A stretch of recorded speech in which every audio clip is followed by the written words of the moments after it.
Aujourd'hui, ANC TV est sur le parvis de la gare de l'Est à l'occasion d'une grande exposition photo sur l'industrie dans les territoires. En quoi ces photos reflètent-elles l'industrie dans nos territoires ? D'abord, à travers le travail artistique de Dimitri Tolstoï, on a voulu mettre en avant les territoires, les femmes et les hommes qui s'engagent au service du fabriqué en France, qui souvent ne sont pas visibles, mais qui se battent au quotidien pour l'industrie tricolore, et aussi refléter la diversité, et vous avez raison Nesma, la diversité des territoires industriels, puisque ce sont dans ces territoires que se prépare l'hydrogène, le train de demain, l'avion décarboné, le véhicule électrique, et donc on a voulu démontrer que l'industrie et le génie industriel se trouvent dans nos territoires et surtout dans ces territoires ruraux et ces villes moyennes qui sont exposées à la fois à la gare de l'Est et à la gare Montparnasse pendant un mois. Caroline Cailleux, est-ce que vous pouvez nous dire pourquoi l'ANCT a eu envie de mener ce travail photographique ?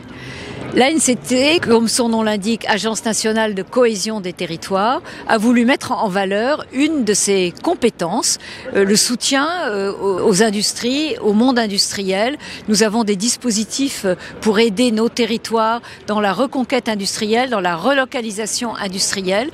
Et finalement, trouver un artiste qui photographie un certain nombre de sites, ça nous a paru très intéressant et on est ravis de ce partenariat avec la SNCF. Dimitri Tolstoï, vous êtes le photographe qui avait fait ce travail. Vous avez parcouru 7 régions, je crois. 5 régions exactement. Donc j'ai eu la chance de photographier plus de 31 pôles industriels en activité. Ma démarche était très simple, c'est que je n'ai fait aucune recherche sur tous les sites internet de tous ces pôles industriels parce que je voulais arriver avec un œil totalement vierge pour être surpris par plein de choses. Et alors, qu'est-ce que vous retenez de cette expérience ? J'ai surtout eu la merveille de rencontrer des personnes qui n'ont pas forcément certes une vie facile tous les jours dans l'industrie, mais qui ont présenté leur travail avec une humilité et une satisfaction totale de montrer le savoir-faire qu'ils avaient et qui aidait l'industrie française à prospérer. Maxime Cucherousset, en quoi ces photos représentent votre territoire en Franche-Comté ?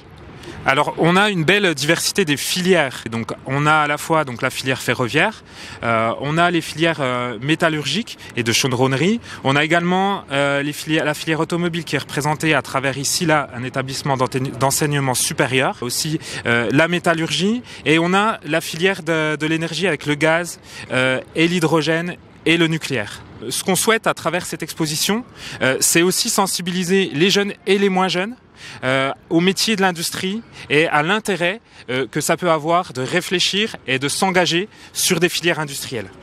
Jacques-Marie, vous êtes le fondateur de Bleu Forêt. Tout à l'heure, vous avez vu les photos qui sont exposées sur Bleu Forêt. Qu'est-ce que vous avez ressenti ? Montre des machines, essentiellement. L'une des caractéristiques de l'entreprise, c'est que le site est très traditionnel, il est au cœur de la nature et dans le même temps, à l'intérieur de l'entreprise, tout est très moderne.